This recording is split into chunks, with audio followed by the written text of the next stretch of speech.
Hello dear students, I am Kamal Kishore calling from Saraswati Vidyapeeth, Residential School, Shivpuri, and I welcome you to watch my channel regularly. So in this series, today I am going to explain you poem Today and Tomorrow, and this poem is from class 9, lesson number 4. Well, so in this poem, you will understand clearly the value of time. What is the importance of time in our life? So, and how much time is so precious in our life? So, we will understand through this poem. Well, so I am going to explain you so deeply, so expansively, so powerfully. You will learn even concept will not be remained. Well, you will learn, so even a very simple formula we can say. Learn to this poem. Well, the first stanza of poem is given here. Don't tell me of tomorrow. कभी इसमें कहता है, मैं पढ़ के बता रहा हूँ पहले. And give me the man who will say, and that when a good deeds to be done. Let's do the deed today. Well, तो ये पहला स्टेंजा 4 लाइन का एक स्टेंजा होता है. पोएम में जो 4 या 5 लाइन का एक ग्रुप होता है उसको स्टेंजा बोलते हैं, और प्रोज एंड फिक्शन होता है उसमें पैराग्राफ बोलते हैं. वेल, चलिए हम देख लेते हैं इसका मीनिंग क्या है. तो टुडे एंड टुमारो पोएम का पहली लाइन देखें. Don't tell me of tomorrow, इसमें कवि बोलता है कि भाई मुझसे कल की बात मत कीजिए. समझ में आ रही ना? कल की बात कहने वाले कवि को पसंद नहीं है, इसका मतलब ये होता है. तो don't tell me of tomorrow, कल की बात मत कीजिए. Give me the man who will say, ऐसा एक व्यक्ति मुझे बताइए. That when a good deed should be done, जो काम समय पर करता हो. आज का काम है तो आज ही करता हूँ, ठीक है ना. गुड डेड्स टू बी डन, जो काम करता है ऐसा एक व्यक्ति बताइए मुझे. And let's do the dead today, और जो आज ही का करता हूँ, आज का काम आज ही करता हूँ, ऐसा व्यक्ति मुझे बताइए आप. चलिए, now come to the next point, means next stanza. Well, when may all command their present, the present one.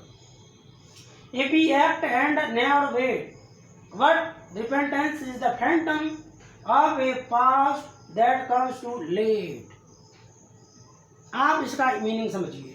लगा when may all commands their the present, means हमारा प्रेजेंट पर कमांड है. Means we have good command of present time. हमारा वर्तमान पर अधिकार क्यों है, नियंत्रण क्यों है? क्योंकि ये हमारी मुट्ठी में, हम कर सकते हैं. Whatever we want to do in our life in present we can do, but there is need of desire and we can will power. तो हम प्रेजेंट को कमांड कर सकते हैं. प्रेजेंट में हमारे हाथ में, हम जो करना चाहें. मान लीजिए हमें पढ़ना है, पढ़ सकते हैं, ये हमारी इच्छा पर डिपेंड करता है. और फिर सोना है तो सो करके टाइम बर्बाद कर लें. तो इसलिए प्रेजेंट हमारे हाथ में है. हम ना सोएं, टाइम बर्बाद ना करें, और टाइम टू टाइम हम कार्य करते रहें. अपना जो कार्य दिया गया है संस्था द्वारा या हमारा कोई दायित्व है तो हमारा टाइम का सदुपयोग हो जाएगा. तो इस तरीके से प्रेजेंट टाइम पर हमारा कमांड है. और लिखा हुआ है be act and never wait. और जो प्रेजेंट में जो प्रेजेंट टाइम है उसको कमांड कैसे कर सकते हैं? बिना इंतजार के कार्य करना. कोई भी, मान लीजिए हमें किसी भी लक्ष्य को प्राप्त करना है, ठीक है ना, उसके लिए बिना इंतजार किए लगातार कंटिन्यू मेहनत कीजिए, बिना टाइम गंवाए, तो आपको या हमको सबको लक्ष्य मिलेगा जरूर, श्योरली. एक इंग्लिश में कहावत है कि God greens slow but sure, अर्थात देर है अंधेरी नहीं है, काम करते रहिए तो हमें निश्चित रूप से हमारा लक्ष्य मिलेगा. चलिए आगे देखिए. तो but repentance is the Phantom, लेकिन मान लीजिए हम कोई कार्य को आज का कार्य आज नहीं करते हैं, वर्कलोड बढ़ जाता है, फिर हम पछताते हैं उसके लिए। ये लिखा रिपेंटेंस। रिपेंटेंस का मतलब होता है पछताना, बाद में हाथ मलना भी कह सकते हैं। इस फैंटम, फैंटम माना भूत भी होता है और कल्पना भी। तो हम पछताते हैं, क्या रहेगा? मात्र कल्पना रह जाएगी। आप बचपन में सोचते हैं, अभी सोचते हैं भाई बचपन में हम अच्छा पढ़ लेते, बचपन में हम ये कर लेते, वो कर लेते, तमाम तरीके की कल्पनाएं आती हैं। और जब तक हम आगे निकल गए होते हैं तब तक हमारे पास हाथ में कुछ बचता नहीं है। एक दोहा भी हिंदी में ही बोलते हैं कि आज दिन पाछे गए गुरु से न किया है, अब पछताए होत का चिड़िया चुन गई खेत। तो अब पछताने का कोई मतलब नहीं है। अब आगे का जो आ रहा है, मान लो वर्तमान है, उसमें काम करो, वो पछताने की बजाय। पछताने से क्या होगा? Our life will be filled with sadness, so sorrow, so leave it. गया तो बीत गया, जाने दो। आप वर्तमान को संभाल लें। और by doing something without waiting, बिना इंतजार किए काम करें लगातार। तो ये लिखा हुआ है तो पास्ट में निकल जाता है तो कम्स टू लेट। जो फैंटम होता है बाद में आता है, जिसका कोई औचित्य नहीं होता। There is no meaning of repentance. Now come to the next stanza. Don't tell me of tomorrow, there is much to do today that can never be accomplished if we throw the hours away। Meaning देखिए, don't tell me of tomorrow, कभी कहता भाई कल की बात मत कीजिए मुझसे। और कहा there is much to do today, आज ही मेरे पास बहुत कुछ कार्य करने के लिए है, बहुत कुछ काम करना मेरे को आज ही।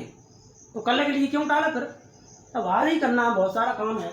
और लगा that can never be accomplished, अगर हम जो पोस्टपोन करेंगे काम को तो सफलता प्राप्त नहीं होगी।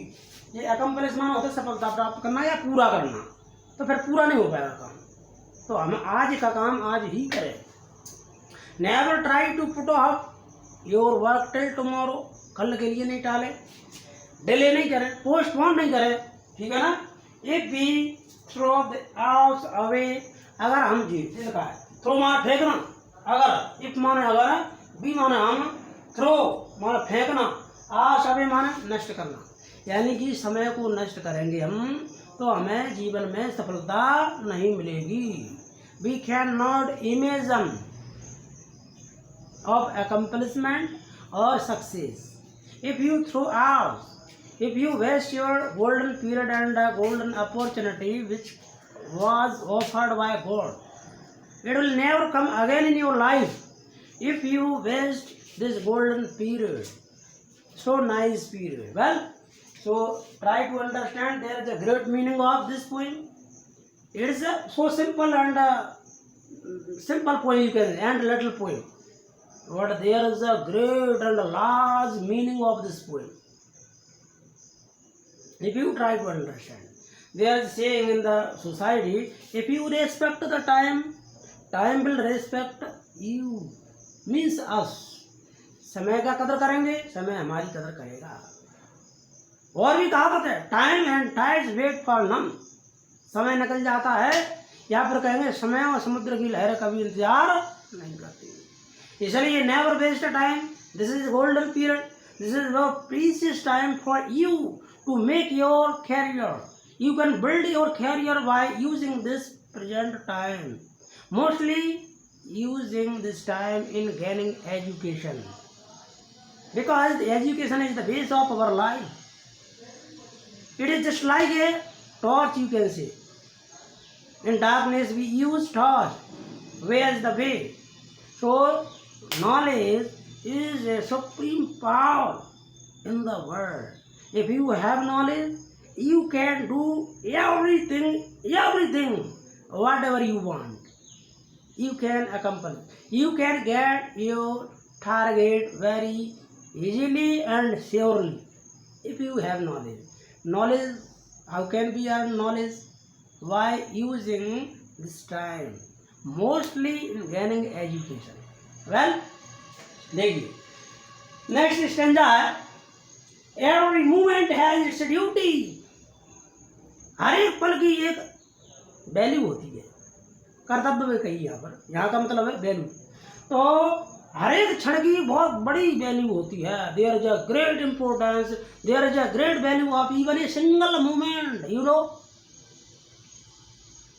खिलाड़ी होते हैं 1 सेकंड से हार जाते हैं, तब उनको मालूम चलता है कि एक क्षण की वैल्यू क्या होती है।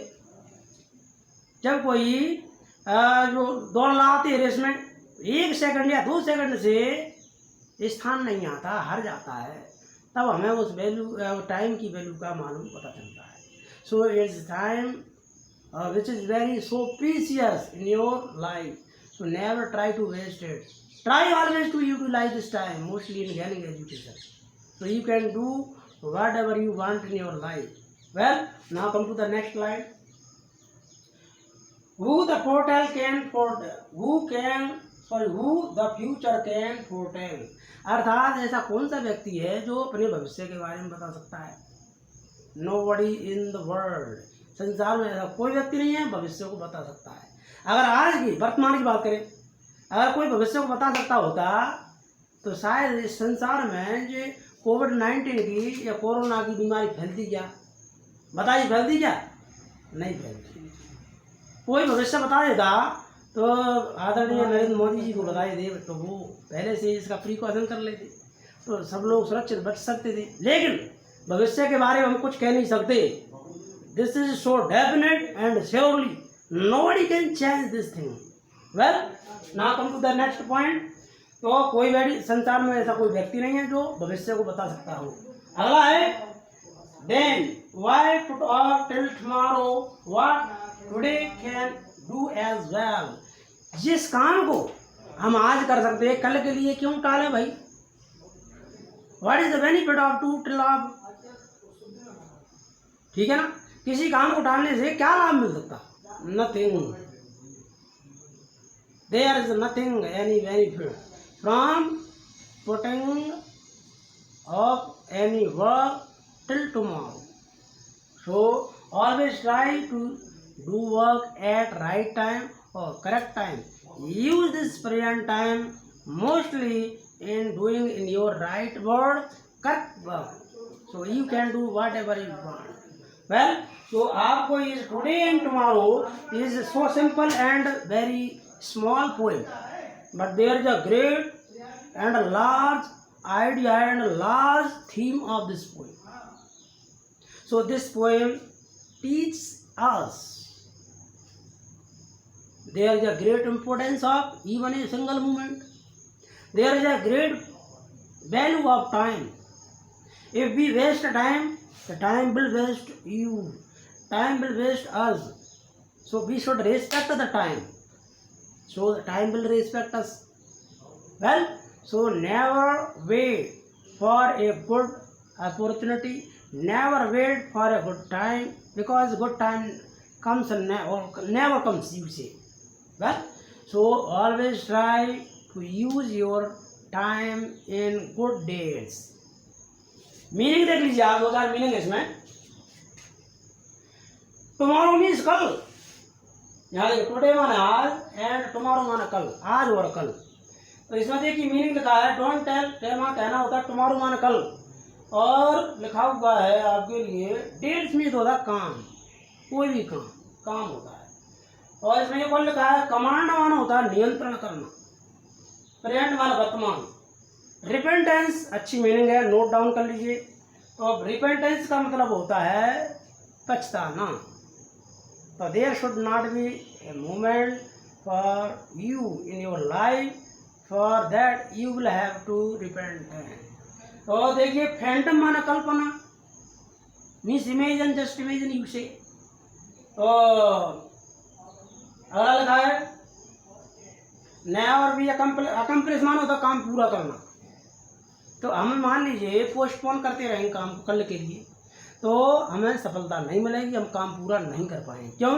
क्योंकि बर्डन दिनों दिन डे बाय डे इंक्रीज होता जाता है, बढ़ता जाता है अगर हम पोस्टपोन करते हैं तो। इसलिए be attentive, be careful, there should not be any wastage of time, because golden period never comes again and again, and time cannot be compared even gold and property too. Why? Because property, whether rupees or you can say land, building, anything else, cannot be compared with time. Because time cannot be earned again and again. Property and money or land, building can be earned again and again, can be achieved again and again in our life. So we can make our life full of happiness and pleasure. But time, you know very well that thing, time will never come again in your life. So be attentive, be careful. So use this time carefully. Use this time so attentively. So because this is the favorable time, this is so suitable time to step or to take one step ahead in your life. So you can do everything you can achieve if you do something different from others. You will have to do struggle in your life. Without doing hard work, nothing can be achieved. So never waste time. This is the main teaching of this poem. Means what is the message of this poem? Never waste time and use this time in your good deeds. And never postpone this time. Never put off this time till tomorrow. Otherwise you will get nothing exception of repentance. तो मैंने आपको इस poem को explain करने का प्रयास किया और I hope that you will have understood, आपको समझ में आ गया होगा। प्रयास करें, इसमें क्या है, समय की कदर करना, समय की वैल्यू करना इसमें सिखाया गया है और समय को कभी बर्बाद नहीं होने दे, यही हमारा ये है मुख्य मैसेज है इस पोएम से। इसलिए पोइट ने भी आपको और हम सबको ये बताने का प्रयास किया है, there is a great importance, there is a great value of time, so never waste this one time because this is the golden period, this is a so opportunity, great opportunity which will never come again in your life. So try to understand the value of time. Well, thank you to watch this video and never forget to share this video. Never forget to like this video. Okay, thank you to watch.